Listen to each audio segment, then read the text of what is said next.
আজকে আওয়ামী লীগ নিষিদ্ধের প্রশ্নে রাজনৈতিক দলগুলো কৌশলী বক্তব্য দিচ্ছে, পরিষ্কার করে বলছে না যে তারা আওয়ামী লীগকে নিষিদ্ধ চায়।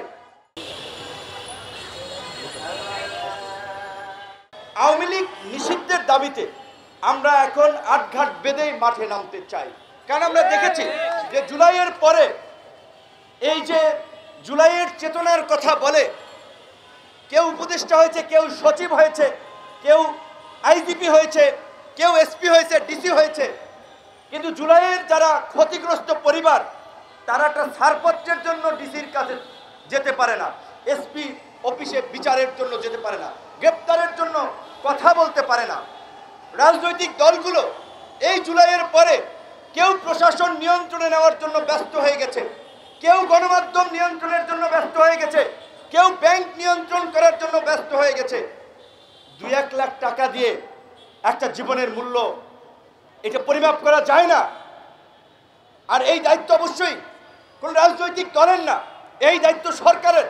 আমরা অনেক আগে থেকে জানিয়েছিলাম প্রত্যেকটা পরিবারকে 1 কোটি টাকা করে ক্ষতিপূরণ দেন। 2000 পরিবারকে ক্ষতিপূরণ দিলে কয় টাকা লাগবে? একজন পিকে হালদার পাচার করছে একাই 10,000 কোটি টাকা। বাংলাদেশ ব্যাংকের ডেপুটি গভর্নর সুর, সে পাচার করছে কয়েক হাজার কোটি টাকা। একজন সালমান এফ রহমান 34,000 কোটি টাকা গায়েব করে দিয়েছে।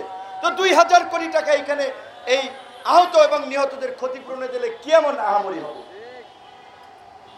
এটা তো ভিক্ষা দিচ্ছেন না আপনি, 5 লাখ 10 লাখ কিস্তিতে। এটা কি লোন নাকি কিস্তিতে কিস্তিতে দিচ্ছেন? এমনকি আহতদের ক্যাটাগরি করা হচ্ছে ABC। সেখানে জুলাই ফাউন্ডেশনের সাথে যারা ইনভলভ আছেন, ছাত্র প্রতিনিধিদের মধ্যে যারা, তারা একটা রাজনীতি করছে, তাদের সাথে যারা রাজনীতি করছে তাদের ক্যাটাগরি তাদের মন মতো দিচ্ছে, যারা তাদের লাইনে নাই তাদেরকে আবার নিম্ন গ্রেডে দিচ্ছে। এমনকি সুবিধা পাওয়ার ক্ষেত্রেও একটা বৈষম্য করছে এখানে। এটা ছাত্রদের দ্বারা হবে এটা কেউ প্রত্যাশা করে নাই, কিন্তু এটা হচ্ছে। আমার পাশের উপজেলা বাউফল, কিছুদিন আগে আপনারা দেখেছেন, গণমাধ্যমে নিউজ হয়েছে, একটি ছেলে বিনা চিকিৎসায় মারা গিয়েছে, ভালো চিকিৎসা পায় নাই। তার বাবা মিডিয়াতে বলেছে যে রিক্সা বেচে, গরু বেচে তিনি শেষ পর্যন্ত সামলাইতে পারেন নাই। অনেক বড় বড় নেতার বাড়ি বাউফল, বিভিন্ন রাজনৈতিক দলের মন্ত্রীর বাড়ি বাউফল, কিন্তু তাদের চোখে পড়ে নাই। সবাই রাজনীতি করছে, যেটা বলছি, রাজনৈতিক ফায়দা নিচ্ছে। 71-এর মুক্তিযুদ্ধ নিয়ে যেমন আওয়ামী লীগ এককভাবে মুক্তিযুদ্ধের ঠিকাদার হয়ে মুক্তিযুদ্ধকে গ্রাস করতে চেয়েছে, মুক্তিযুদ্ধের চেতনার নামে এই দেশে একটা ফ্যাসিবাদ কায়েম করেছিল, একদলীয় শাসন কায়েম করেছিল।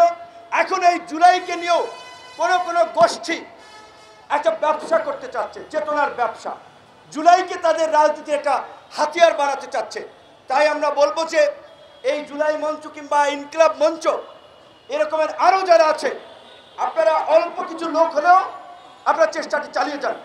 আজকে আওয়ামী লীগ নিষিদ্ধের প্রশ্নে রাজনৈতিক দলগুলো কৌশলী বক্তব্য দিচ্ছে, পরিষ্কার করে বলছে না যে তারা আওয়ামী লীগকে নিষিদ্ধ চায়। কেউ বলছে না, কারণ তাদের ধারণা আওয়ামী লীগের 15 থেকে 20% ভোট আছে।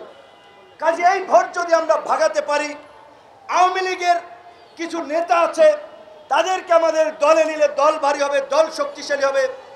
এই ইকুয়েশনে অনেকেই আওয়ামী লীগ নিষিদ্ধের বিষয়ে খুব বেশি জোরালো কথা বলছে না।